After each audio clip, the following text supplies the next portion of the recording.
శనార్థులు ఇవాళ ఇంకొక మంచి వీడియో పట్టుకొచ్చిన. అది మన సీమరాజ్ అన్న జగన్మోహన్ రెడ్డి ఒక ఇంటర్వ్యూ ఇచ్చిండనమాట రజనీకాంత్తోని. అయితే ఆ ఇంటర్వ్యూలో నిజం చెప్పాలంటే కొంచెం ఎటకారంగా ఉంటుంది. ఒకసారి మీరు వీడియో అయితే చూడరు, నేను వీడియో ప్లే చేస్తా. ఒక ఇంటర్వ్యూ ఇచ్చాడు. ఆ ఇంటర్వ్యూలో ఏం మాట్లాడినాడో ఒకసారి విందాం. సరే అన్న ఏదో కొద్దిగా ధమాక లేకనో లేదంటే ఎట్టో ఏదో మాట్లాడుంటాడో, ఆ మాట్లాడిన దాన్ని ఎడిట్ చేయాలి కదా. వీళ్ళు ఎడిట్ చేయకుండా అట్టే వదిలే. రాష్ట్ర ప్రజలు గమనించుకొని అన్నని గద్దె దించారు, ప్రయత్నం చేశారు. గద్దె మామూలుగా దించలా, 11 స్థానాలకు తెచ్చినారు. సరే అన్న ఏం మాట్లాడినాడు ధమాక లేక అనేది ఒకసారి విన్నాం. ఆ తర్వాత చిన్న వీడియో విశేషం అయితే తప్పకుండా చేద్దాం ప్రజలారా. నాకు అధికారానికి అర్థం, నా మనసులో అధికారానికి అర్థం ఏమిటి? రాజకీయాలు ఎందుకు? ప్రజలు మంచి చేయడం కోసం కాదు. ప్రజలకు మంచి చేయని కాకపోతే మరి దేనికి నాకు అర్థం కాదు. ఆయన కూడా ఏమన్నాడు ఒకసారి ఇద్దాం. సరే అన్నది కంటిన్యూ చేద్దాం. రాజకీయాలు ఎందుకు? ప్రజలకు మంచి చేసేదానికి కాదు అన్నటువంటి ఆయన మీరు ఎందుకని ఎన్నిట్లో లేపేయచ్చు కదా. ప్రజలకు మంచి చేయనప్పుడు ఏ పని నీకుడే వ్యాపారాలు, నీకుడే పనులు, నీకుడే ఫ్యాక్టరీలు, నీకుడే కంపెనీల ద్వారా నువ్వు పని చేసుకో, నువ్వు బతకొచ్చు కదా. మరి రాజకీయాలు అంటే ప్రజలకు మంచి చేయడం కదా. అంటే నువ్వు ఎందుకు ముఖ్యమంత్రిగా ఉన్నట్టయితే నీ స్వలాభాల కోసము, నీ ఆర్థికంగా నువ్వు ఎదుగుదల కోసము, లేదంటే నువ్వు అక్రమాలు, అవినీతి, పంచాయతీలు చేసేదానిగా నువ్వు రాజకీయంగా ఎదిగేది. నిన్ను ముఖ్యమంత్రి చేసింది ఎందుకు చేయనన్నా? నిన్ను ముఖ్యమంత్రిగా దేనికి చేశారు? ప్రజలు సుఖ సంతోషాలతో ఉండాలా, మనశ్శాంతిగా ఉండాలనేటువంటి సంకల్పమే కదా నీకు ముఖ్యమంత్రి పీఠం కట్టారు 2019 నుంచి 2024 దాకా. ఈ ఇంటర్వ్యూ చూసిన తర్వాతనే కదా నేను మిగబెట్టింది. ఈ ఇంటర్వ్యూ చూసినా కదా నేను మిగబెట్టింది. అట ప్రజలకు మంచి చేసేదాన్ని కాదా? ఇంకదేనికి వచ్చావంట నువ్వు? నీ బినామీలు నువ్వు చుట్టుపక్కల ఉన్నటువంటి పాలనగాళ్ళు అభివృద్ధి చెందేదానికా? నీ మంత్రివర్గంలో ఉన్నటువంటి సభ్యులు నీకు ఎదుగుదల అయ్యేదానికా?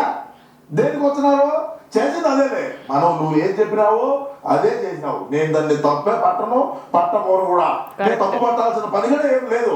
నువ్వు ఏదైతే చెప్పినావో అదే చేశారు. ఏది చెప్పినావో చెప్పాడంటే చేస్తాడంతే. అంతే. ఇప్పుడు నువ్వేం చెప్పినావు అదే చేసింది. నువ్వు చెప్పు. ఎట్టి పరిస్థితుల్లో అధికారంలోకి రావాలి. ఆంధ్ర రాష్ట్రం ఖచ్చితంగా మనం తెచ్చుకొని మన చేతుల్లో పెట్టుకోవాల్సిన అవసరం ఎంతైనా ఉంది. అది కదా మెయిన్. ఎంతైనా అందరు రాష్ట్రాన్ని ఏదేమైనా సరే పెట్టుకోవాలనేది ఎంతైనా ఉండాలి. ఆ ఉండటం వల్లే రాష్ట్ర ప్రజలు ఇంత దూరం దించినారు. గజాలుగా దించినారయా జగనన్న. నీకు మామూలుగా దించలా. నువ్వు అదే కదా.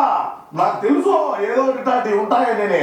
నీ రజనీకాంత్ గాడు మన దగ్గర డబ్బు తీసుకొని ఆడి కారు తీసుకోగడా అన్నను మింగబెట్టేదానికి సిద్ధంగా ఉన్నాడు. రెండోది అయితే మా వాడు ఏదో ధమాక లేని మాటలు మాట్లాడినాడు. అది మీరు ఎడిట్ చేయొచ్చు కదా. మీకు చేతరాదా?